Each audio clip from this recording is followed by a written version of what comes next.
रिया चक्रवर्ती ने एक लंबा चौड़ा बयान जारी किया है। उस बयान में रिया चक्रवर्ती ने सुशांत सिंह राजपूत की बहन पर कई संगीन और बेबुनियाद आरोप लगाए हैं।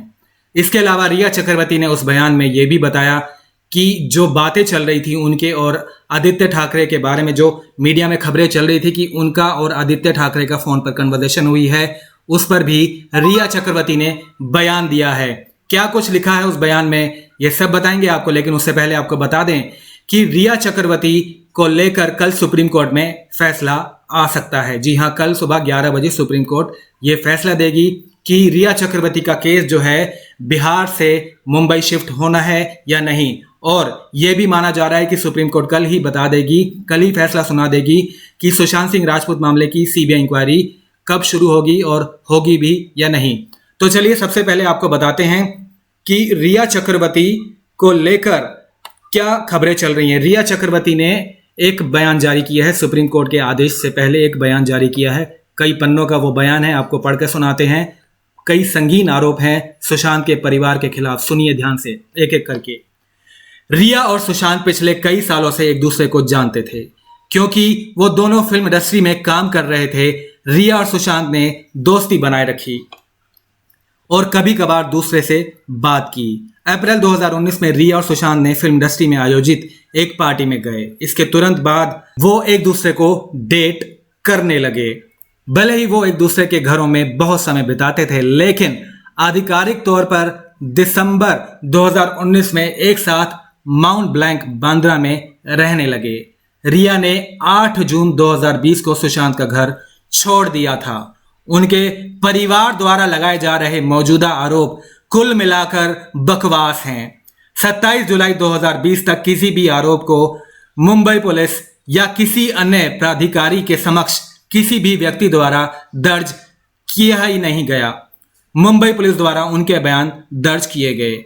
वे शिक्षित हैं और परिवार में एक आईपीएस अधिकारी ओपी सिंह भी हैं। आरोपों को पूरी तरह से मनगढ़ंत और उल्टे उद्देश्यों से गढ़ा गया है। रिया ने आत्महत्या करने, धन के दुरुपयोग और अन्य लोगों के सभी आरोपों से इनकार किया है। ईडी को रिया के सभी वित्तीय दस्तावेज सौंप दिए गए हैं, जो स्पष्ट रूप से इस तरह के आरोपों को झूठा दिखाते हैं। उसे सुशांत के खातों से एक भी हस्तांतरण नहीं मिला है। उसके सभी आयकर रिटर्न की जांच पुलिस के साथ साथ ईडी ने भी की है। रिया के खिलाफ कुछ भी नहीं पाया गया है। अपने रिश्ते के शुरुआती महीने में जब रिया सुशांत के घर गई थी, तो उसकी बहन प्रियंका और उसका पति सिद्धार्थ उसके साथ रह रहे थे। एक रात अप्रैल 2019 के आसपास रिया और प्रियंका एक पार्टी में गए थे।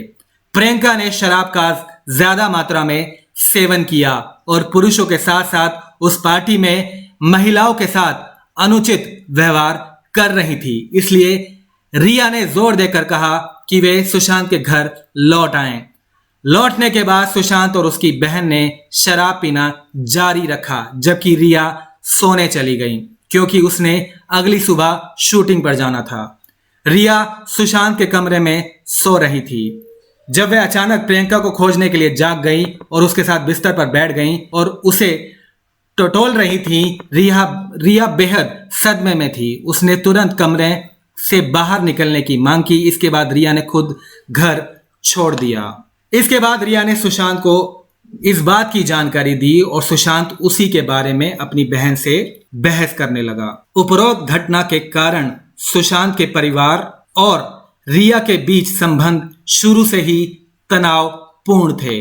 उनकी मृत्यु के बाद जब अंतिम संस्कार में शामिल होने के लिए 20 लोगों की सूची बनाई गई, तो रिया का नाम सूची में शामिल नहीं किया गया था और इसलिए उन्हें अंतिम संस्कार में शामिल होने से बाहर रखा गया। जून 2020 में अपने परिवार को फोन कर रहे थे, उन्हें मुंबई से बाहर जाने के लिए फैसले की जानकारी दे रहे थे और उनसे मिलने का अनुरोध कर रहे थे। सुशांत के कई दिनों तक फोन करने और रोने के बाद उसकी बहन मीतू 8 जून 2020 को उसके साथ रहने के लिए तैयार हो गई। इसके बाद सुशांत ने रिया से अपने माता पिता के साथ रहने का अनुरोध किया। रिया अपनी खुद की चिंता के मुद्दों से पीड़ित थी और अक्सर हमलों को सहन करती थी। सुशांत के आचरण ने भी इन स्थितियों को बढ़ा दिया।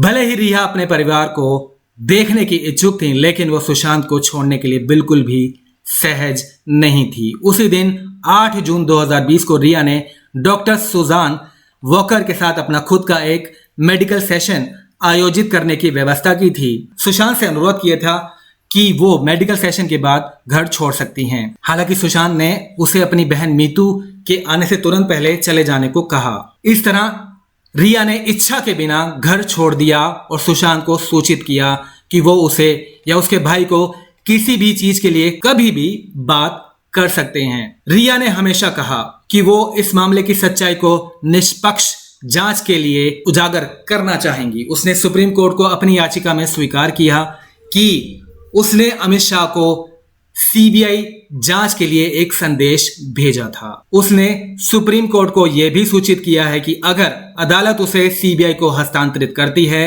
तो उसे कोई आपत्ति नहीं है। उसने जो चुनौती दी है वो बिना अधिकार क्षेत्र के बिहार पुलिस के अवैध पंजीकरण की जांच है।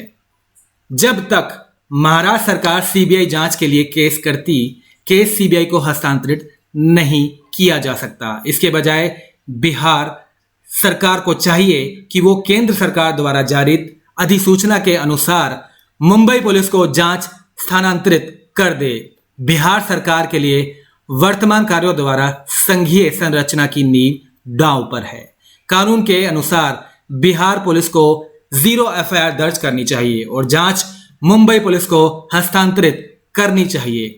मामले की जांच के लिए बिहार पुलिस के पास कोई अधिकार क्षेत्र है ही नहीं। रिया एक अवैध जांच के लिए प्रस्तुत नहीं होंगी। ऐसे कई कारण थे जिन्होंने बिहार पुलिस द्वारा की जाने वाली जांच के बारे में रिया को आशंकित कर दिया।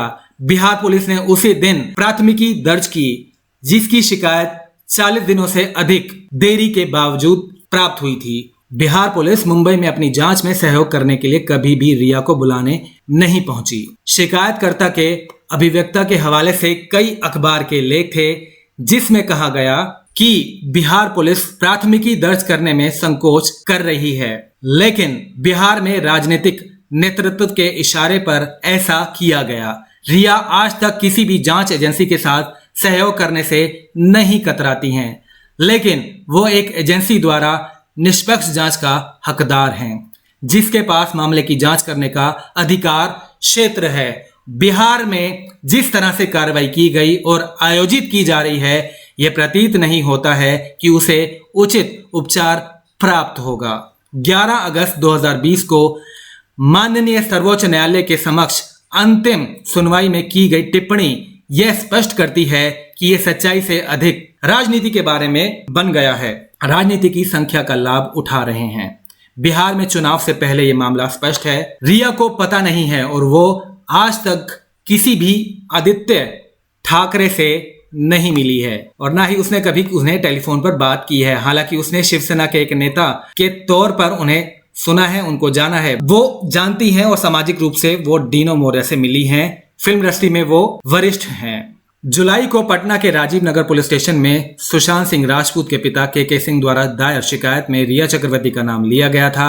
बाद में पटना पुलिस ने एक प्राथमिकी दर्ज की थी। सुशांत सिंह राजपूत तो 14 जून को मुंबई के बांद्रा में मृत पाए गए।